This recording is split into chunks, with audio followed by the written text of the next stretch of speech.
हजरत ज़करिया अलैहिस्सलाम अल्लाह के नेक और सच्चे नबी थे, जिनका जिक्र कुरान और बाइबल दोनों में आता है। वो बनी इसराइल की कौम में एक बुजुर्ग और पाकीज़ा इंसान के रूप में जाने जाते हैं। उन्होंने अपनी पूरी जिंदगी अल्लाह की इबादत, लोगों को नेकी की राह दिखाने और मस्जिद अक्सा बैतुल मुक़द्दस की देखभाल में गुजारी। उनकी कहानी सब्र, दुआ और अल्लाह की बेमिसाल रहमत का एक जिंदा नमूना है। उनके परिवार में उनकी नेक बीवी, बेटे हजरत याह्या अलैहिस्सलाम और रिश्तेदार हजरत मरियम अलैहिस्सलाम शामिल हैं। हजरत ज़करिया आसै का परिचय। हजरत ज़करिया आथे, हजरत हारून आथे जो हजरत मूसा आथे के भाई थे की नस्ल से थे। वो बनी इसराइल के एक बहुत ही इज्जतदार और मुत्तकी परहेजगार इंसान थे। अल्लाह ने उन्हें नबूवत से नवाजा और उन्होंने अपनी सारी जिंदगी दीन की खिदमत में लगा दी। वो बैतुल मुक़द्दस के मुख्य पुजारी केयरटेकर थे और वहाँ आने वाले लोगों को अल्लाह की राह दिखाते थे। उनके पास इल्म, हिकमत और नेक सिफ्तों की भरमार थी, जिससे वो लोगों के बीच बहुत पसंद किए जाते थे। शादी और पत्नी। हजरत ज़करिया औसे की शादी बनी इसराइल की एक नेक और सच्ची औरत से हुई थी। इस्लामी किताबों में उनका नाम स्पष्ट रूप से नहीं बताया गया है, लेकिन ये जिक्र मिलता है कि वो हजरत मरियम औसे की खाला थी, यानी हजरत मरियम की माँ की बहन। हजरत ज़करिया आसा और उनकी बीवी दोनों अल्लाह के बहुत वफादार और इबादत गुजार बंदे थे, लेकिन उन्हें कोई औलाद नहीं थी, जो उनके लिए एक बड़ी कमी थी। औलाद की तड़प और बुजुर्गी की उम्र।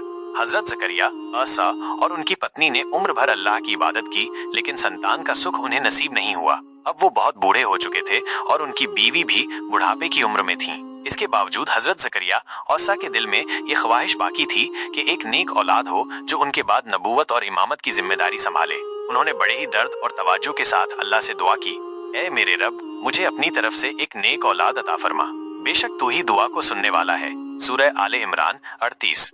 हजरत मरियम आसा की परवरिश।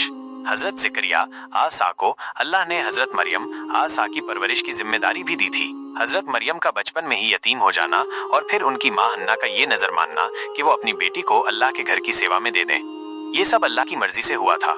जब हजरत मरियम आसा बैतुल मुक़द्दस में इबादत करती थीं, तो हजरत ज़करिया आसा उनके लिए खाना पानी लाते थे, लेकिन उन्हें देखकर ताज्जुब होता, क्योंकि हजरत मरियम के पास ऐसी चीजें होती थीं जो उस मौसम में मिल ही नहीं सकती थी।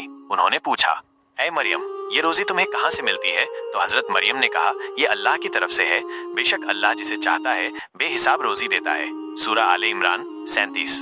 इस चमत्कार ने हजरत ज़करिया आसा के दिल में फिर से उम्मीद जगाई कि अगर अल्लाह हजरत मरियम को ऐसा अता कर सकता है तो उन्हें भी औलाद दे सकता है, चाहे वो और उनकी बीवी बुढ़ापे की उम्र में हो।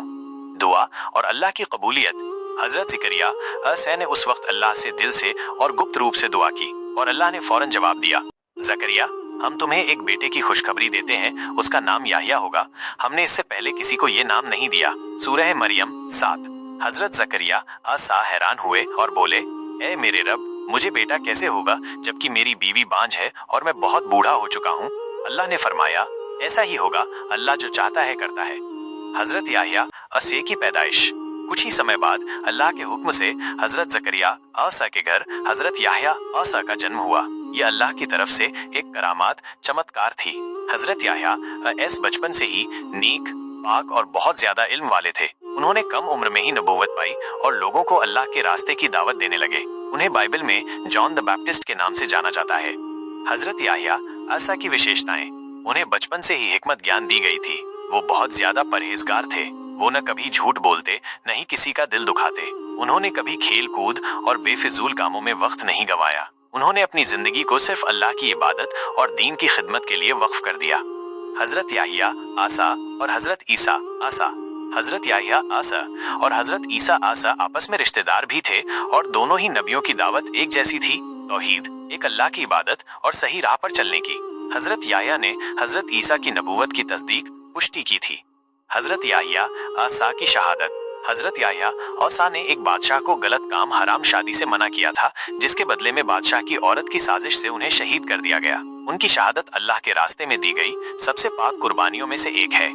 हजरत ज़करिया आसा की आखिरी उम्र। हजरत ज़करिया आसा ने अपनी जिंदगी का बाकी हिस्सा इबादत, तौबा और अल्लाह की हिदायत फैलाने में गुजार दिया। उन्होंने अपने बेटे को भी नेक रास्ते पर चलते हुए देखा और ये भी देखा कि अल्लाह ने उनकी दुआ कैसे कबूल की और एक नबी बेटा दिया। कुछ रिवायतों में आता है कि जब जालिम बादशाहों ने हजरत याह्या आसा को शहीद किया तो उसके कुछ समय बाद हजरत ज़करिया आसा ने भी दुनिया को अलविदा कहा। कुछ रिवायतों में उनकी भी शहादत का जिक्र है, लेकिन इस पर तफसील में इख्तिलाफ है।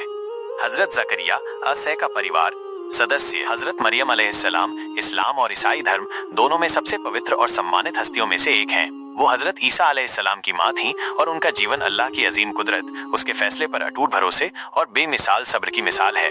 अल्लाह ताला ने उन्हें दुनिया और आखिरत दोनों में पाक और बरगजीदा चुनी हुई करार दिया। पैदाइश से पहले की दुआ और नजर हजरत मरियम की माँ हन्ना या हन्ना बिन फाकूज इमरान, जो बनी इसराइल के एक नेक और मुत्तकी इमाम थे, की पत्नी थी। इमरान और हन्ना दोनों ही बहुत उम्रदराज हो चुके थे और उन्हें कोई औलाद नहीं थी। हन्ना को हमेशा एक बच्चे की आरजू थी। एक दिन जब उन्होंने एक चिड़िया को अपने बच्चों को खिलाते देखा तो उनके दिल में माँ बनने की ख्वाहिश और तेज हो गई। उन्होंने अल्लाह से बेहद गिड़गिड़ाकर दुआ की और नजर मानी कि अगर अल्लाह उन्हें औलाद अता करेगा तो वो उसे बैतुल मुक़द्दस, अल्लाह के घर की खिदमत के लिए वक्फ कर देंगी। अल्लाह ताला ने उनकी दुआ कबूल की, लेकिन उनकी उम्मीद के विपरीत उन्हें एक बेटे के बजाय बेटी अता की। जब हन्ना के यहाँ बच्ची पैदा हुई तो उन्हें थोड़ा ताज्जुब हुआ, क्योंकि बैतुल मुक़द्दस की खिदमत के लिए आमतौर पर बेटों को वक्फ किया जाता था। उन्होंने दुआ करते हुए कहा, ऐ मेरे रब, मुझे तो बेटी हुई है। और फिर जोड़कर कहा, अल्लाह बेहतर जानता है कि क्या पैदा हुआ है और बेटा बेटी जैसा नहीं होता।